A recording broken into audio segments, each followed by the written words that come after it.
Hi, I'm Ashley Sides with the Arkansas Historic Preservation Program, and for today's Sandwiching in History Tour, we're in historic Hot Springs. Now this city has a very interesting and colorful history, one that's gritty and full of, you might say, steamy drama. I'm talking, of course, of the healing waters of the Spa City, gambling and gangsters and baseball. Yeah, that's right, baseball. Hot Springs is known as the home of Major League spring training. And that brings us here, the National Baptist Hotel and Sanatorium, along what was once called Black Broadway. This beautiful building was built in 1923 as the Woodman of Union Building. It was listed on the National Register of Historic Places in 1997. It was a safe and posh spot for black tourists to see and be seen. They could take in a spa and get the best therapies. Ideal if you're a sports team, right? That's why many of the 15 Negro League teams that played and practiced in Hot Springs would stay here. And just like today, where there are big names in sports, entertainers followed. This was a virtual who's who. Duke Ellington, Count Basie, Cab Calloway, and Mr. Bojangles himself, Bill Robinson. But it wasn't just celebrities making their way to Hot Springs. This is a tourist town, and that means that everyday black Americans traveled here during the heyday of segregation.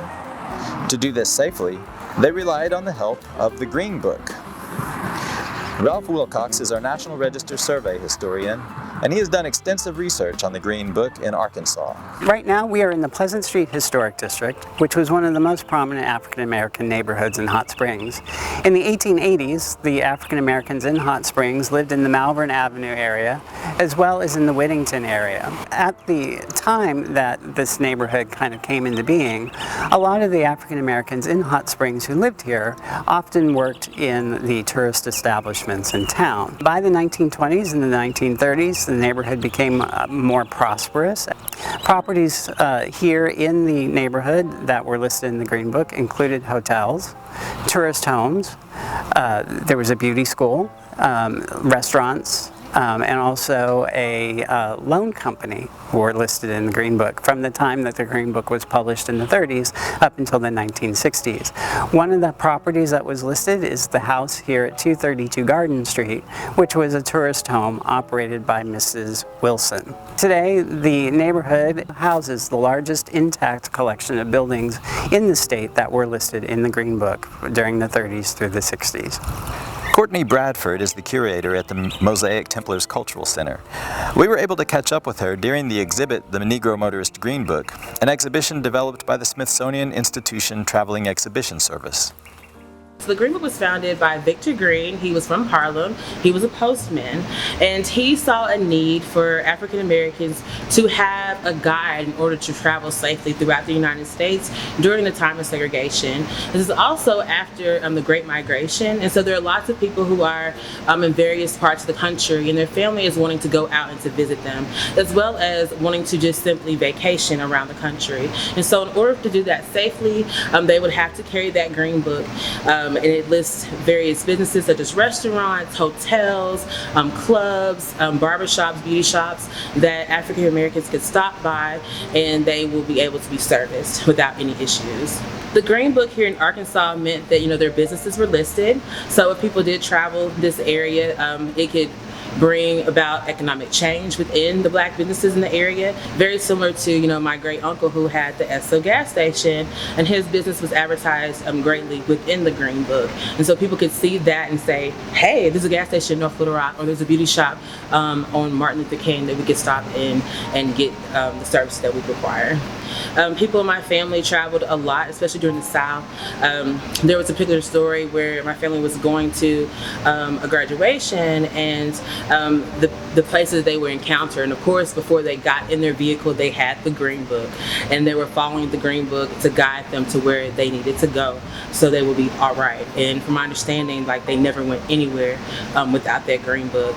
And I even think about the times where I traveled with my grandparents is after, you know, desegregation, and they're still, you know, in this mentality of stopping at certain places that they knew catered or would serve African Americans, and even preparing our car ride as if we're still in this time period. And of course, during that time when I was growing up, I did not understand, you know, why my grandparents did the things that they did, even, you know, during that time. But now, you know, looking at the history and understanding where my grandparents came from and what they had to experience in order to simply, let's say, go to California to visit family or go to Arizona, they really had to prepare for that journey. And it was not simply a pickup and let's put things in the car. It was, let's prepare, you know, for our lives, if our lives depended on it.